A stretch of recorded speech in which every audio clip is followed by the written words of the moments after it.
Welcome back in chemistry tutorial of Floating Gyansala. Take education in rhyme because lotus fluorescence line. Kings and kingdom second chapter जो कि कल incomplete था, आज हम इसे complete करेंगे। तो सबसे पहले बातें करते हैं राजेंद्र प्रथम, जो कि राजराज का बेटा था। इसने श्रीलंका और साउथ ईस्ट एशिया के देशों में अपना इन्विजन फैलाया और अपने एरिया को स्प्रेड किया। उसके अलावे इसने नेवी डेवलप की। Splendid temples and bronze sculptures, बड़े बड़े मंदिर तंजौर और गंगईकोंड चोलपुरम में राजेंद्र वन ने, जो कि राजराज का बेटा था, उसने बनवाया, जिसमें स्कल्पचरल मार्बल और आर्किटेक्चरल के लिए ये जाना जाता है। मतलब ये काफ़ी ज़्यादा भव्य मंदिर हुआ करते थे और काफ़ी ज़्यादा सुंदर नक्काशी इस पर की जाती थी।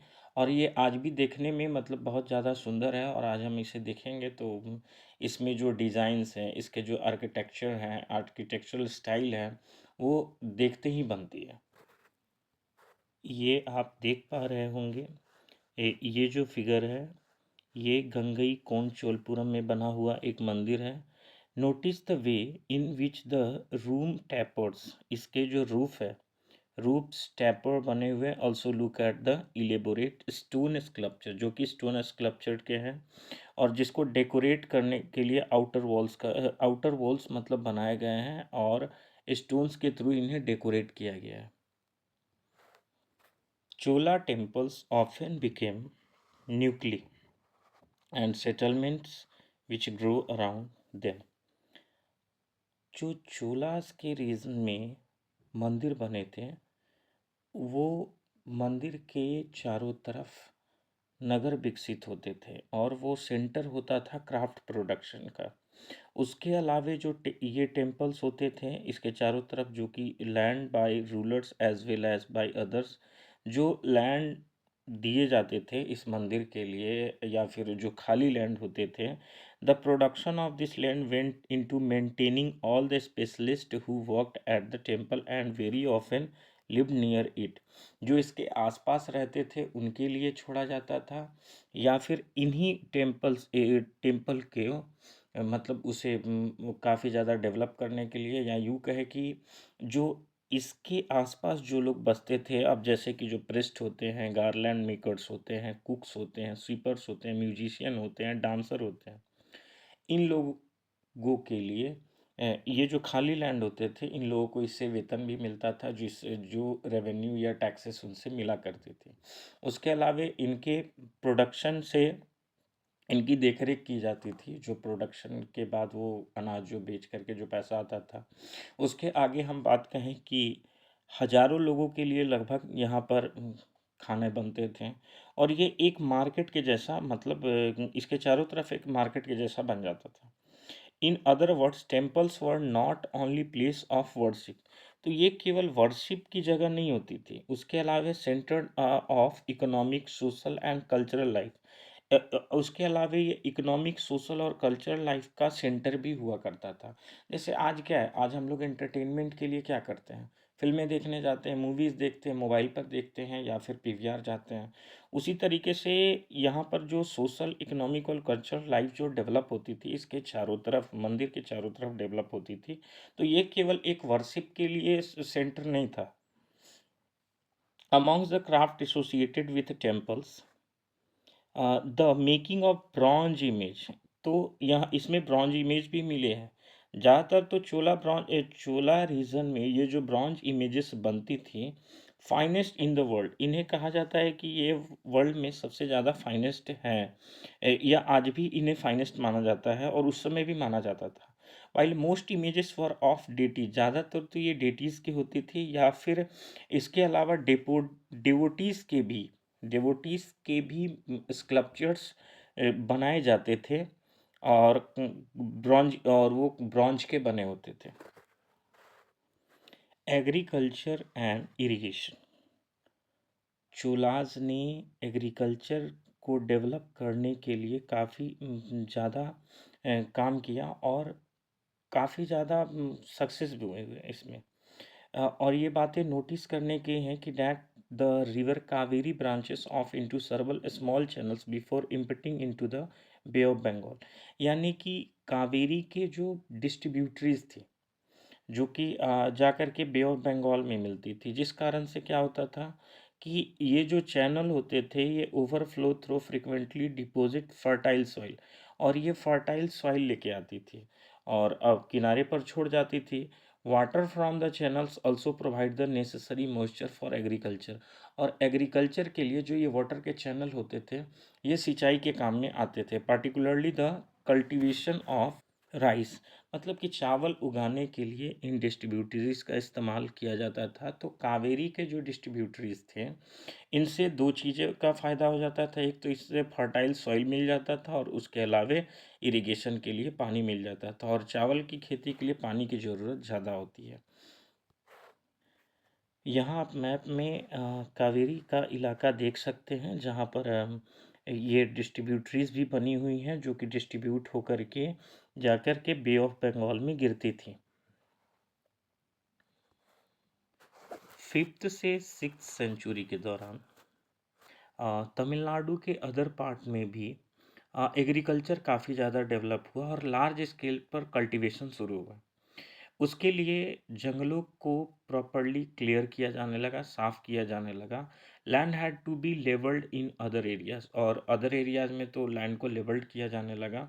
और डेल्टा रीजन में इम्बैंकमेंट्स बनाए जाते थे ताकि बाढ़ से बचा जा सके। और यहाँ पर इम्बैंकमेंट के अलावे यहाँ पर कैनाल्स बनाई जाती थी, और ये कैनाल्स जो होते थे constructed to carry water to the field. और ये कैनाल्स के थ्रू पानी जो होता था वो एग्रीकल्चर फील्ड तक पहुंचाया जाता था। तो ये एग्रीकल्चर फील्ड तक पानी पहुंचाने का कैनाल एक साधन हुआ करता था खेती में।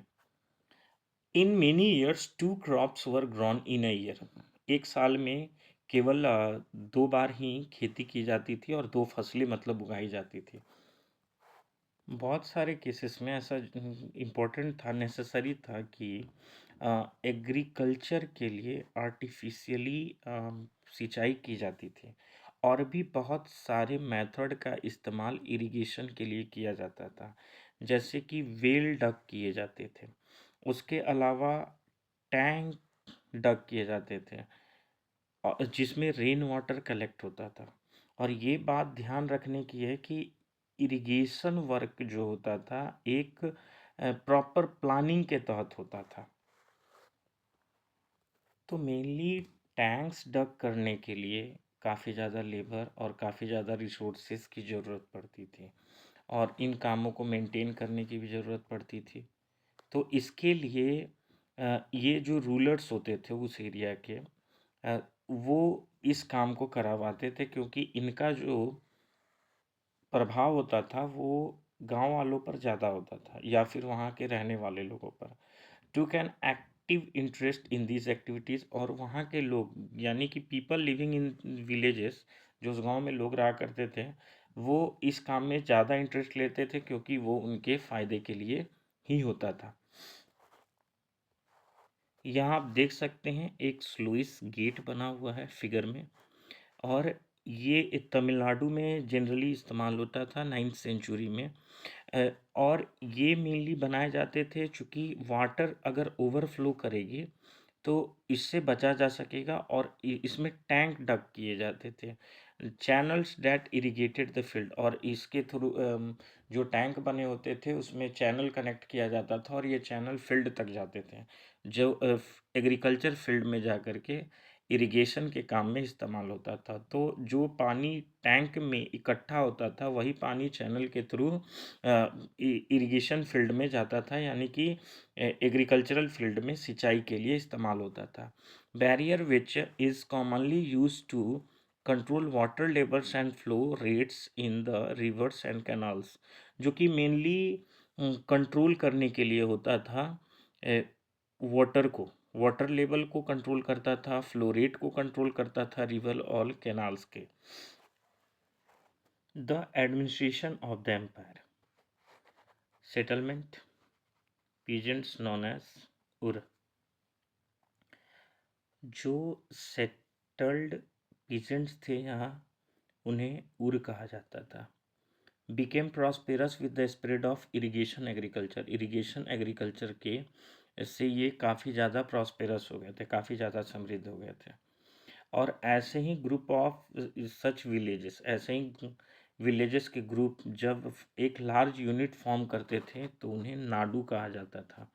उसके अलावे ये जो विलेज काउंसिल होती थी या जो नाडू होते थे, ये परफॉर्म करते थे बहुत सारी एडमिनिस्ट्रेशन फंक्शन को, including dispensing justice and collecting taxes.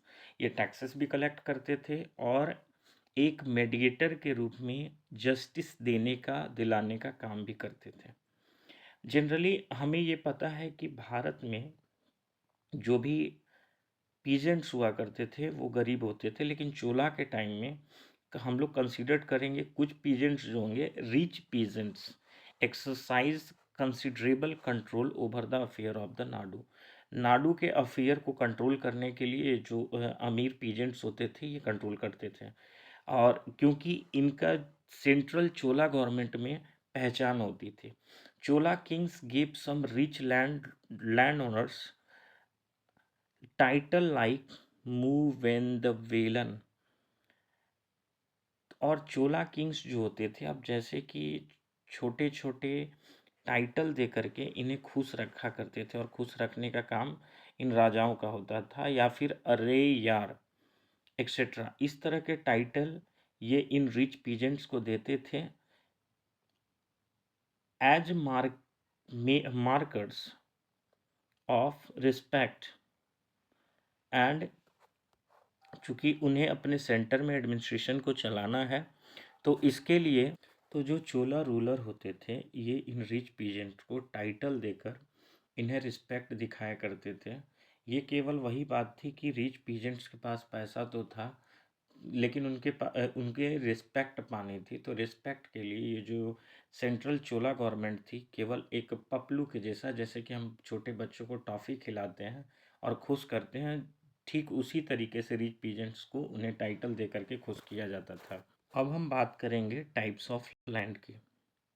तो Chola inscriptions mention several categories of land, just like Vellanvagai, Vellanvagai land of non Brahmin peasant प्रोप्रिएटर्स।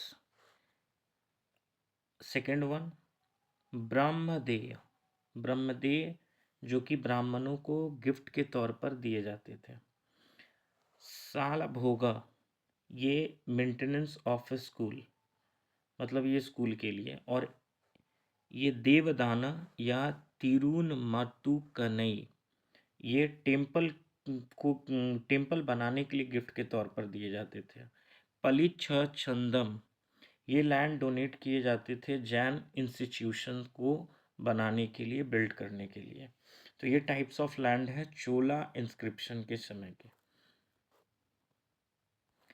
अब चूंकि लैंड ग्रांट हो रहे थे ब्राह्मणास को, तो ये जो ब्रह्मदेय लैंड होते थे वो ब्राह्मणों को गिफ्ट के तौर पर दिए जाते थे, ऐसा हमने पहले ही पढ़ा।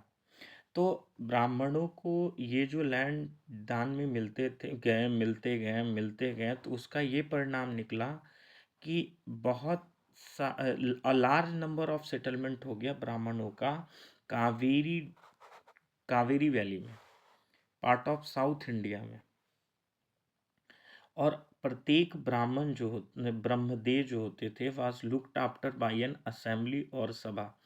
और ये जो ब्रह्मदेव होते थे, प्रत्येक ब्रह्मदेव ये अपनी एक असेंबली या सभा फॉर्म करते थे, जिसमें प्रोमिनेंट ब्राह्मणास लैंड होल्डर होते थे। और ये जो असेंबलीज होती थी वर्क वेरी इफिशिएंटली, और ये काफ़ी ज़्यादा इफिशिएंटली वर्क करते थे। Their decisions were recorded in details in inscriptions, और ये inscriptions में रिकॉर्ड किए जाते थे, जो कि स्टोन पर लिखे जाते थे, stone walls of temples, temple से स्टोन वॉल पर लिखे जाते थे। एसोसिएशन ऑफ ट्रेडर्स, जो ट्रेडर्स के एसोसिएशन हैं उन्हें नगरम्स के नाम से जाना जाता है। और ओकेजनली ये भी क्या करते थे, एडमिनिस्ट्रेटिव फंक्शंस को शहरों में चलाने का काम करते थे। उत्तमेरूर में चिंगलीपुट डिस्ट्रिक्ट में, जो कि तमिलनाडु में है, ये प्रोवाइड करते हैं वेरियस डिटेल्स ऑफ इंस्क्रिप्शंस कि सभा जो होती थी वो कैसे ऑर्गेनाइज की जाती थी। सभा हैड सेपरेटेड कमिटीज, इनकी एक सेपरेट कमिटी होती थी जो कि देखभाल करती थी इरिगेशन वर्क को, गार्डन्स को, टेम्पल्स को। अब हम बात ये करेंगे कि ये जो मेंबर्स होते थे ऑफ दिस, इसमें डिफरेंट कमिटीज़ होती थी, और ये कमिटी वर्क कैसे करती थी, या फिर हम ये कहें कि इनका इलेक्शन कैसे होता था। तो सबसे पहली बात कि ये कमेटी इरिगेशन वर्क की देखभाल कर, उसके अलावा ये गार्डन की देखभाल करती थी, टेम्पल बनवाती थी, गार्डन बनवाती थी, इस तरीके से ये काम करते थे।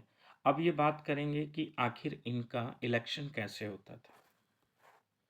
तो जो इन कमिटीज़ के मेंबर होते थे उन्हें टिकट ऑफ पाल्म लीफ, उनका नाम लिखा जाता था पाल्म लीफ पर, जो कि एलिजिबल मेंबर्स हो सकते थे, और इनका टिकट में नाम लिख करके एक यंग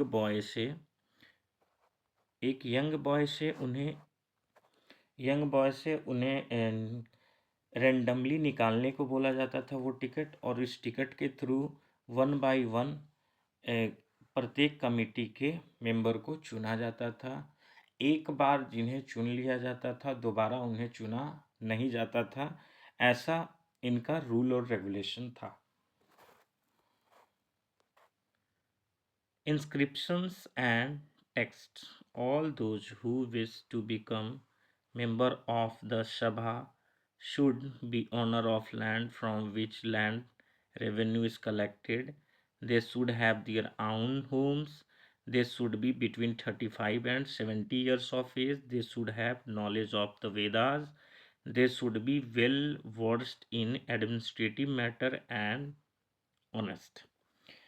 अब हम इसके बारे में ये समझते हैं पहले कि अगर उत, उत्तरमेयूर इंस्क्रिप्शन के अकॉर्डिंग अगर उन्हें सभा का या असेंबली का मेंबर होना है तो उन्हें क्या क्या होना पड़ेगा, या फिर क्या क्या टर्म कंडीशन थे एक सभा का मेंबर होने के लिए। उन उनका जो लैंड होना चाहिए उस लैंड से रेवेन्यू जाना चाहिए राजा को, यानी कि वो अपने ज़मीन के मालिक होने चाहिए। उसके अलावा 35 और 70 ईयर ऑफ एज होना चाहिए, वेद का ज्ञाता होना चाहिए। उसके अलावे एडमिनिस्ट्रेटिव मैटर्स पर वो ऑनेस्ट होने चाहिए, वेल वर्स्ड, और काफ़ी अच्छी मतलब तेज तर्रार एक व्यक्ति होना चाहिए। तो इतनी चीज़ें प्रोवाइड होनी चाहिए, यानी कि सीधी सीधी सी बात यह है, जिनके पास खुद की ज़मीन नहीं है या फिर उनके ज़मीन से राजा को टैक्स नहीं जाता है वो मेंबर नहीं हो सकते हैं। जिनके पास खुद का घर नहीं है, यानी कि जो झोपड़ी में रहते थे, वो भी इस यहाँ के मेंबर, इस सभा के मेंबर नहीं हो सकते थे। जिन्हें वेदों का ज्ञान नहीं होगा उन्हें भी मेंबर नहीं बनाया जा सकता था। जो कि अगर हम बात करें प्रॉपर्टीज़ के मामले में जो ये रूल रेगुलेशन दिए गए हैं, तो ये कहीं ना कहीं थोड़ा गलत है। If anyone has been a member of any committee in the last 3 years, बीते 3 सालों में अगर वो एक व्यक्ति जो है किसी भी कमिटी का मेंबर है तो वो कभी he can not become member of another committee, तो वो अनदर कमिटी का मेंबर नहीं हो सकता है। Anyone who has not submitted his account, अगर उसने किसी व्यक्ति ने अपना अकाउंट सबमिट नहीं किया है, and those of his relatives can not contest his election contest the election, तो वो इलेक्शन कॉन्टेस्ट नहीं कर सकता, मतलब इलेक्शन में भाग नहीं ले सकता है। अब हम ये बात करेंगे कि 12th सेंचुरी के दौरान जो ऑर्डिनरी मैन और वुमेन थे वो कैसे रहते थे। तो अदनयूर, जो कि अ स्मॉल हैमलेट ऑफ पुलेयास, ये जो अदनयूर थे, ये बाहर रहते थे, नगरों के बाहर, या ऐसा कहें कि घास फूस की झोपड़ी बना करके ये रहा करते थे। Old thatched and inhabited by agrarian labourers, और ये लेबरर्स होते थे जो कि मतलब शहरों में, या यूँ कहें कि जहाँ पर ये ब्राह्मणाज रहते थे, उन वहाँ जा कर के ये लेबर का काम किया करते थे। मतलब ये एक छोटी जाति हुआ करती थी। इंगेज्ड इन मेनियल ऑक्यूपेशन, और ये अपनी छोटे छोटे जो काम होते हैं, जैसे कि सूप बिनाई का काम, या फिर किसी के यहाँ लेबर का काम, किसी के खेत में काम करने का काम, किसी के घर में काम करना, ऐसे काम ये किया करते थे। In the thresholds of the huts covered with strips of leather, इनके जो घर होते थे वो लेदर से कवर्ड होते थे, लेदर स्ट्रिप से। Little chickens moved about in groups, और छोटे छोटे जो चिकन्स होते थे वो ग्रुप में घुमा करते थे। Dark children who wore bracelets of black iron were prancing about carrying little puppies, और हाथों में काला काले जो लड़के होते थे वो ब्लैक ब्रासलेट लगा करके पपीज को कैरी आउट कर रहे हैं। मतलब ये पूरा का पूरा उन गरीब लोगों का सीन बताया जा रहा है, या हालात बताई जा रही है कि जो डेली लाइफ में वो लोग क्या करते थे, जहाँ पर वो रहा करते थे। In the shade of the marudu trees, अर्जुन बोलते हैं मरुदु ट्री के शेड में, ये एक महिला जो है, labour put her baby to sleep on a sheet of leather, leather की सीट पर अपने बच्चों को सुलाई हुई है। और they there were mango trees from whose branches drums were hanging, और आम का बगल में पेड़ है जो कि झुका हुआ है। And under the coconut palm, तो फ्रेंड्स अब ये बातें हैं कि जो रेड क्रेस्टेड मुर्गे थे, ये सुबह सुबह उठ के बांग लगाया करते थे और इन्हें जगा दिया करते थे। और जो पुलैयार थे, ये अपने पूरे दिन काम करते थे।